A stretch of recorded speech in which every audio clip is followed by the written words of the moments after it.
சாந்தி. Murali date 2/10/2024. காலை முரளி பாப்தாதா மதுபன். இனிமையான குழந்தைகளே, நினைவிலிருந்து ஒவ்வொரு செயலையும் செய்தால் பலருக்கு உங்கள் காட்சிகள் கிடைத்து கொண்டே இருக்கும்.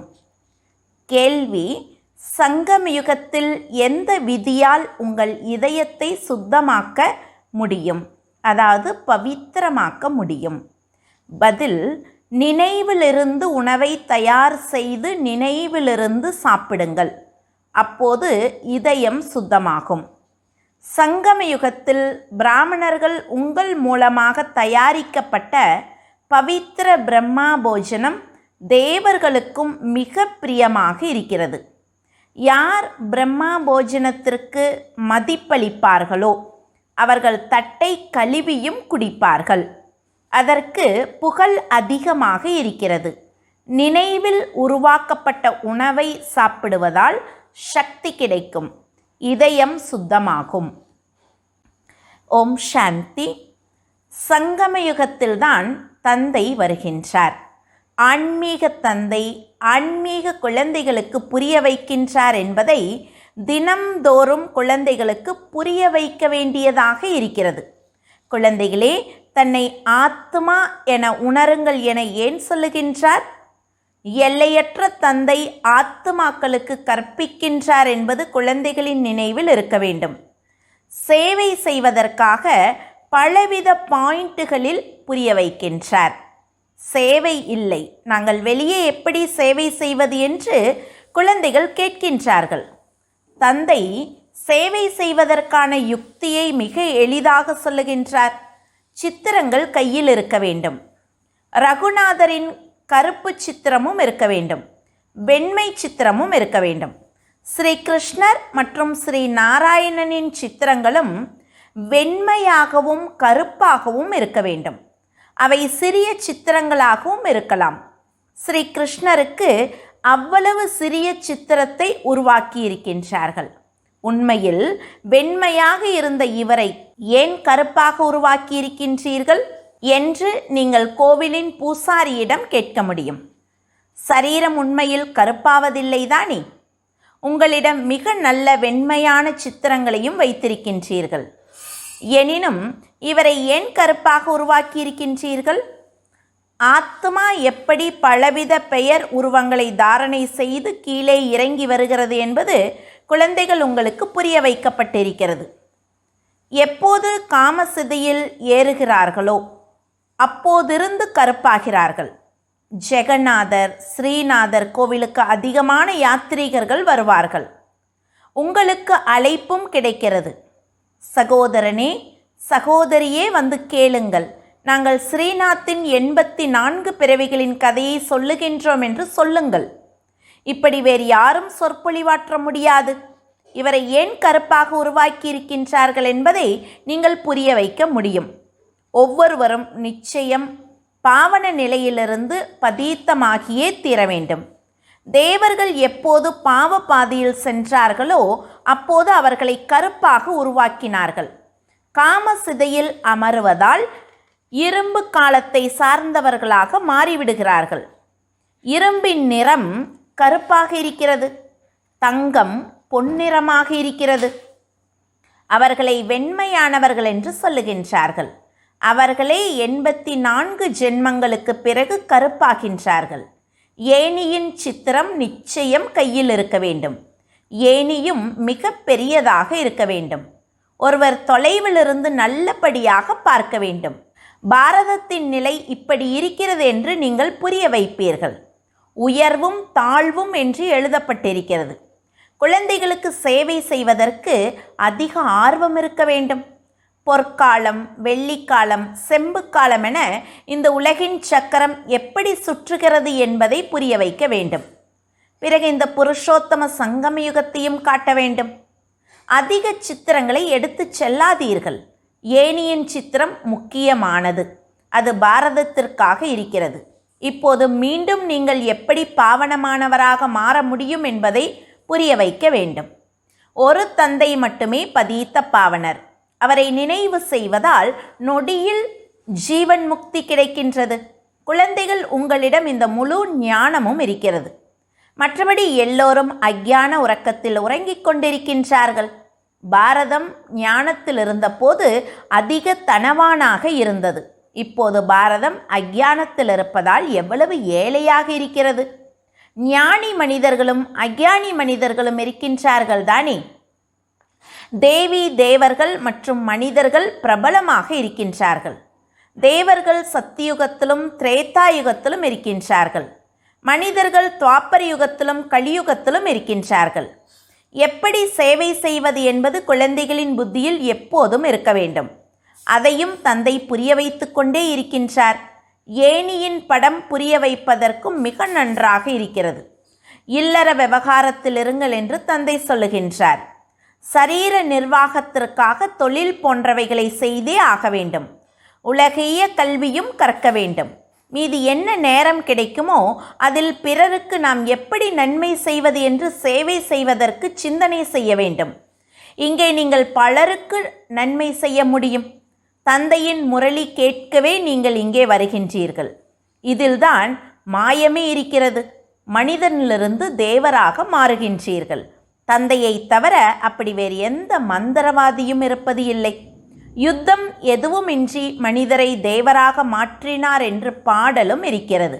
நிச்சயம் பழைய உலகிலிருந்து புதிய உலகமாக மாற வேண்டும். பழையதற்கு நிச்சயம் விநாசம் ஏற்பட வேண்டும்.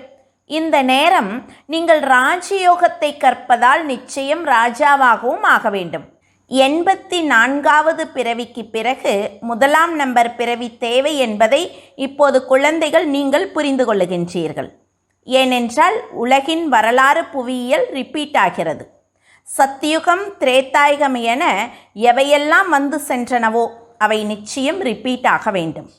நீங்கள் இங்கே அமர்ந்திருக்கும் போதும் நாம் திரும்பி போகின்றோம். பிறகு சதோ பிரதான தேவி தேவர் ஆவோம் என்பதை புத்தியில் நினைவு செய்ய வேண்டும். அவர்களை தேவர்கள் என்று சொல்லுகின்றார்கள். இப்போது மனிதர்களிடம் தெய்வீக குணங்கள் இல்லை. நீங்கள் எங்கே வேண்டுமானாலும் சேவை செய்ய முடியும். வேலை வெட்டிகள் எவ்வளவு இருந்தாலும் இல்லற விவகாரத்தில் இருந்தாலும் வருமானத்தை சம்பாதித்து கொண்டே இருக்க வேண்டும். இதில் முக்கிய விஷயம் பவித்திரம். ஆன்மீக வருமானத்தை சம்பாதித்து கொண்டே இருக்க வேண்டும். பியூரிட்டி இருந்தால் அமைதியும் செல்வமும் இருக்கவே செய்யும். முற்றிலும் தூய்மையாக மாறிவிட்டால் பிறகு இங்கே இருக்க முடியாது. ஏனென்றால் நாம் நிச்சயம் சாந்தி தாமம் போக வேண்டும். ஆத்மா தூய்மையாக மாறிவிட்டால் ஆத்மா இந்த பழைய சரீரத்தோடு இருக்கக்கூடாது. இது அழுக்காக இருக்கிறது. 5 தத்துவங்களும் அழுக்காக இருக்கின்றன. சரீரமும் இவற்றால் உருவாகிறது. இது மண் பொம்மை என்று சொல்லப்படுகிறது. 5 தத்துவங்களின் ஒரு சரீரம் போனால் அடுத்தது உருவாகிறது. ஆத்மா எப்போதும் இருக்கிறது. ஆத்மா ஒன்றும் உருவாக்கப்படும் பொருள் இல்லை. சரீரம் முதலில் எவ்வளவு சிறியதாக இருக்கிறது, பிறகு எவ்வளவு பெரியதாக வளர்கிறது, எவ்வளவு அவயங்கள் கிடைக்கின்றன. அவற்றை கொண்டு ஆத்மா முழு பாகத்தையும் நடிக்கிறது. இந்த உலகமே அதிசயமாக இருக்கிறது. எல்லோரையும் விட அதிசயமாக தந்தை இருக்கின்றார்.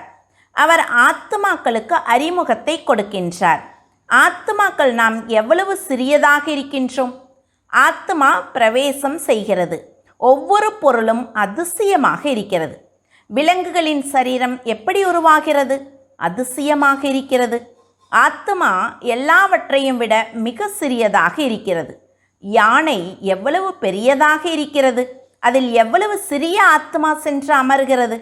தந்தையோ மனித பிறவிகளை பற்றி புரிய வைக்கின்றார். மனிதர்கள் எத்தனை பிறவி எடுக்கின்றார்கள்? 84 லட்சம் பிறவிகள் இல்லை. எத்தனை தர்மங்களோ அத்தனை வெரைட்டி உருவாகிறது என்று புரிய வைக்கப்படுகிறது. ஒவ்வொரு ஆத்மாவும் பலவித உருவ அமைப்பை கொண்ட சரீரத்தை பெறுவது அதிசயமாக இருக்கிறது. பிறகு எப்போது சக்கரம் ரிப்பீட் ஆகுமோ அப்போது ஒவ்வொரு பிறவியின் தோற்றம், பெயர், உருவம் போன்றவை மாறுகின்றன. அதற்காக கருப்பு கிருஷ்ணர், வெள்ளை கிருஷ்ணர் என்று சொல்ல மாட்டார்கள். அவரது ஆத்மா முதலில் வெண்மையாக இருந்தது. பிறகு 84 பிறவிகள் எடுத்து எடுத்து கருப்பாகியது. உங்கள் ஆத்மாவும் பலவித உருவ அமைப்பில் பலவித சரீரங்களை பெற்று பாகத்தை நடிக்கிறது. இதுவும் நாடகம். ஆத்மா எப்போவுமே ஒரே மாதிரி தான் இருக்குது. ஆத்மா அடையக்கூடிய இந்த சரீரம்தான் பலவித உருவங்களில் பலவித தோற்ற அமைப்புகளில் அமையுது. குழந்தைகள், உங்களுக்கு ஒருபோதும் எந்த கவலையும் இருக்கக்கூடாது. எல்லோரும் நடிகர்கள். ஒரு சரீரத்தை விடுத்து மற்றதை பெற்று பாகத்தை நடித்தே ஆக வேண்டும். ஒவ்வொரு பிறவியிலும் சம்பந்தம் போன்றவை மாறுகின்றன. இது முன்னரே உருவாக்கப்பட்டபடி நாடகம் நடக்கும் என்று தந்தை புரிய வைக்கின்றார். ஆத்மாவே 84 பிறவிகளை எடுத்து எடுத்து தமோ பிரதானமாக மாறுகிறது. இப்போது நாம் மீண்டும் சதோ பிரதானமாக மாற வேண்டும். நிச்சயம் பாவனமாக மாற வேண்டும். உலகம் தூய்மையாக இருந்தது, இப்போது தூய்மையற்றதாக இருக்கிறது. பிறகு தூய்மையாக மாற வேண்டும். சதோ பிரதானம், தமோ பிரதானம் என்ற வார்த்தைகள் இருக்கின்றன. சதோ பிரதான சிருஷ்டி பிறகு சதோ ரஜோ தமோ சிருஷ்டி ஆகிறது.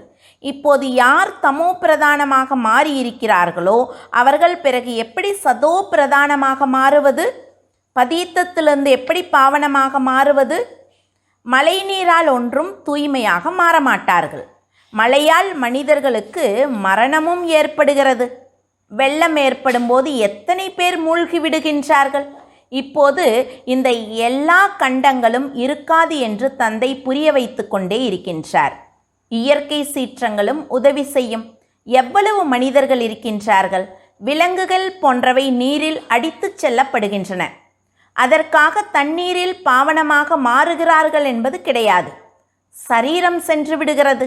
சரீரம் பதீத்தத்திலிருந்து பாவனமாக மாற வேண்டியது இல்லை.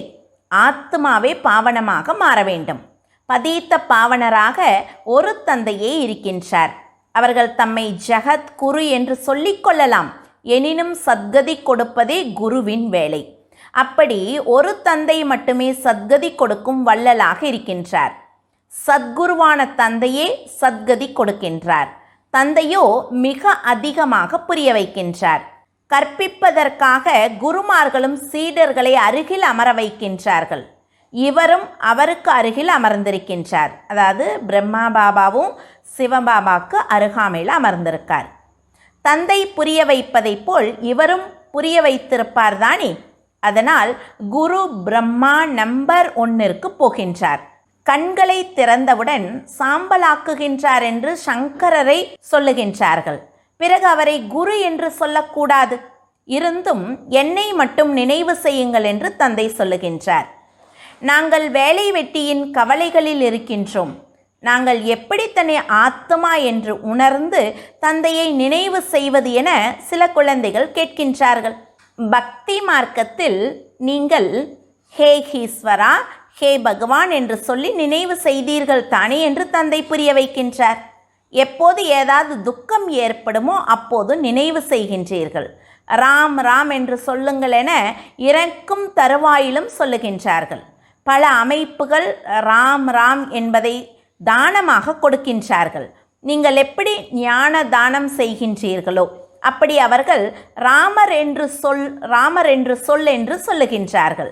சிவபாபாவை நினைவு செய்யுங்கள் என்று நீங்களும் சொல்லுகின்றீர்கள். அவர்கள் சிவனை அறியவே இல்லை. அப்படியே ராம் ராம் என்று சொல்லுகின்றார்கள். இப்போது ராமர் என்று ஏன் சொல்லுகின்றீர்கள்? அவர்தான் அனைவருக்குள்ளும் இருக்கின்றாரே. ராமர் அல்லது கிருஷ்ணரை பரமாத்மா என்று சொல்லுவதில்லை. அவர்களை தேவர்கள் என்று சொல்லுகின்றார்கள் என்று தந்தை அமர்ந்து புரிய வைக்கின்றார். மற்றவங்க கிட்ட நீங்கள் கேளுங்க, நமக்குள்ளேயே பகவான் இருக்கார் அப்படின்னா ஏன் அந்த வார்த்தையை சொல்லி கூப்பிட வேண்டியதாக இருக்குது?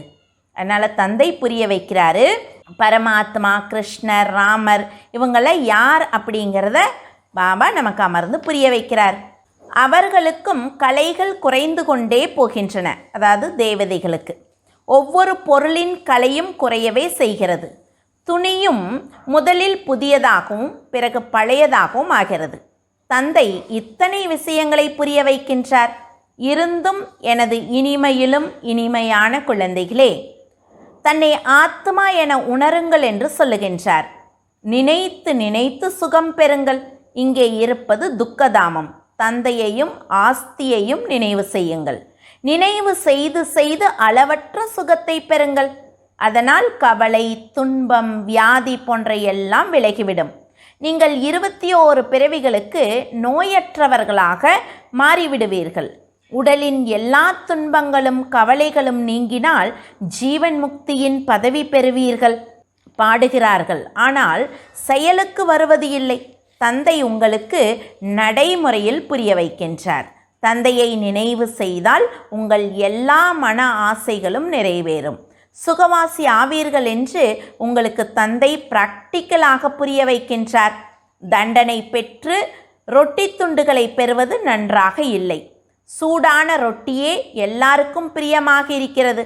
இந்த காலத்தில் எண்ணெயையே பயன்படுத்தப்படுகிறது, அதாவது ஆயிலை பயன்படுத்துகிறாங்க. அங்கே நெய்யாறுகளோடும். அதனால் குழந்தைகள் தந்தையை சிந்தனை செய்ய வேண்டும். அதற்காக இங்கேயே அமர்ந்து தந்தையை நினைவு செய்யுங்கள் என்று தந்தை சொல்லுவதில்லை. போனாலும் வந்தாலும் சுற்றினாலும் சிவபாபாவை நினைவு செய்ய வேண்டும். வேலை வெட்டிகளையும் செய்ய வேண்டும். தந்தையின் நினைவு புத்தியில் இருக்க வேண்டும். லௌகீக தந்தையின் குழந்தை வேலை வெட்டி செய்தாலும் நினைவு இருக்கின்றது தானே. தான் யாருடைய குழந்தை என்பதை யார் கேட்டாலும் உடனே சொல்லுவார். புத்தியில் தந்தையின் சொத்தும் நினைவில் இருக்கிறது. நீங்களும் தந்தையின் குழந்தையாகியதால் சொத்தும் நினைவில் இருக்கிறது. தந்தையையே நினைவு செய்ய வேண்டும். வேறு எந்த சம்பந்தமும் இல்லை. ஆத்மாவில்தான் எல்லா பாகமும் நிச்சயிக்கப்பட்டு இருக்கிறது. அது வெளிப்படுகிறது.